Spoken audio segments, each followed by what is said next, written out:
Ghana is on the verge of breaking ground on a road that the country has needed for decades, the Accra-Kumasi Expressway. And as of right now, the project is moving through its final pre-construction stages, while a very pointed political debate is heating up around it. Before we begin, kindly subscribe to the channel if you haven't done so yet.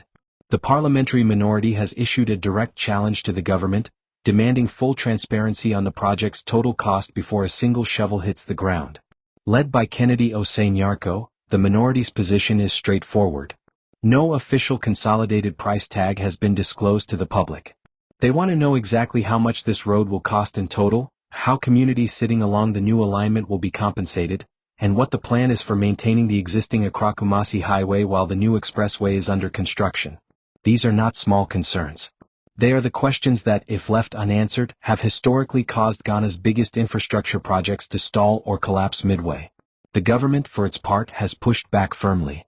Roads Minister Kwame Governs Agbodza told Parliament that the decision to build a brand new expressway, rather than continue patching the old one, was the right call.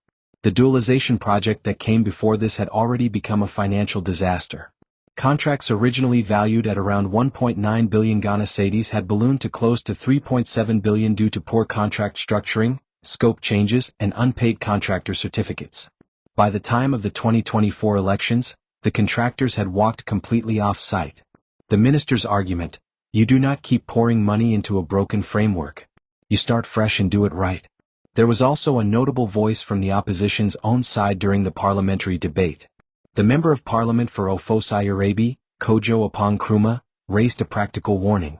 He pointed out that both the new expressway and the old Accra-Kumasi highway are government-funded projects drawing from the same pool of public money. With revenues already under pressure, running both simultaneously without a clear funding plan for each could stretch the government dangerously thin. He stopped short of opposing the expressway. But he made clear that the existing road cannot be left to rot while attention moves to the new one. His constituency sits along the very route being discussed. He knows the stakes personally. Now, what exactly is being built? The Accra-Kumasi Expressway is not a widening of the existing road. It is a completely new road on a new alignment, cutting through previously undeveloped land from Accra through the eastern region into Kumasi. The total length is 198.7 kilometers, which is actually shorter than the current route. It will carry 6 lanes, 3 in each direction, and will be Ghana's first true access-controlled expressway, designed for a top speed of 120 kilometers per hour on the main corridor. There will be 8 interchanges, 3 major river crossings, and urban entry sections into both Accra and Kumasi carrying 4 lanes at city speeds. The road will feature filling stations, rest stops, electric vehicle charging points, and a fully cashless digital tolling system. When a driver pays the toll, they get the expressway. When they do not want to pay, the existing highway remains available to them for free. That principle, enshrined in ECOWAS and African Union transport protocols, was explicitly confirmed by the minister during parliamentary proceedings. On the question of who builds it, the approach is deliberately local. Multiple Ghanaian contractors are expected to be assigned sections of the road, with each contractor limited to no more than 10 kilometers of the total route.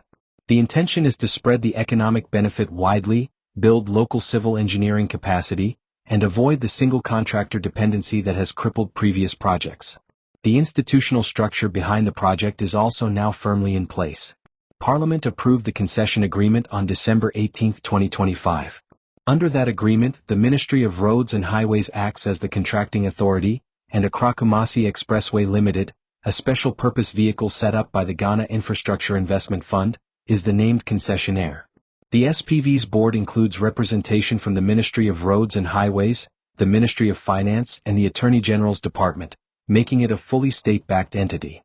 It is responsible for everything: feasibility studies, contractor selection, construction supervision alongside the Ghana Highways Authority, tolling infrastructure, ancillary services, and road management for the full 50-year concession period, after which the expressway transfers to the Ghana Highways Authority.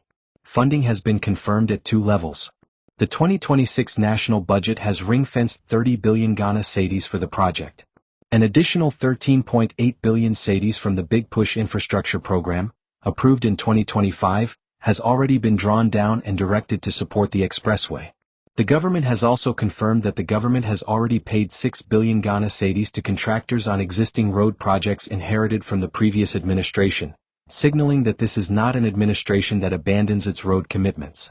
The highest-level confirmation came on February 27, 2026, when President Mahama used his State of the Nation address to formally declare the project's progress to Parliament. He described the Accra-Kumasi Expressway as Ghana's first true expressway and outlined the full scope of the project as a national priority. He confirmed Accra-Kumasi Expressway Limited's appointment as concessionaire and reiterated the government's commitment to cutting the sod in 2026. A specific month has not been officially confirmed, but government sources have consistently pointed to construction beginning early this year. When completed, the expressway is expected to reduce travel time between the two cities from the current 4 to 5 hours down to approximately 2.5 hours. Transport costs along the corridor are projected to fall significantly. And for the town's position near the 8 interchanges, the economic ripple effects could be transformative. The conversation in Ghana right now is not about whether this road should be built. That debate is settled. The conversation is about accountability, about making sure the money is managed properly, about protecting the communities in the road's path, and about ensuring that the old highway does not deteriorate into a death trap while the new one is under construction. The government says it is ready to move. The minority says show us the numbers first. And somewhere between those two positions, Ghana's most important road project is inching closer to becoming real.